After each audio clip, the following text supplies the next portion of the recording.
এক দেশে ছিল ছোট্ট একটি গ্রাম।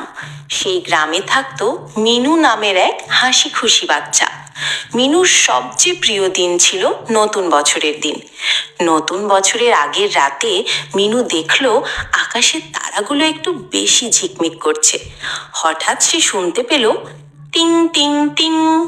দেখে অবাক, একটা ছোট জাদুর ঘন্টা আকাশ থেকে নেমে এলো। ঘন্টাটা বলল, মিনু, নতুন বছরে যারা ভালো কাজ করবে আমি তাদের ইচ্ছে পূরণ করব। মিনু খুব খুশি হলো, কিন্তু সে কোনো subscribe to my channel Tonix AI খেলনা বা মিষ্টি চাইলো না। সে বলল, আমি চাই সবাই হাসি খুশি থাকুক। ঘন্টাটা খুশিতে আরো জোরে বাজলো, টিং।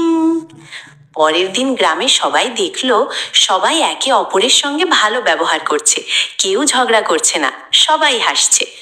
ঘন্টাটা বলল, এই হলো নতুন বছরের আসল উপহার, ভালো মন আর ভালো কাজ। তারপর ঘন্টাটা আকাশে উড়ে গেল, টিং। মিনু বুঝলো নতুন বছর মানে শুধু উপহার না, ভালো মানুষ হওয়ার নতুন শুরু।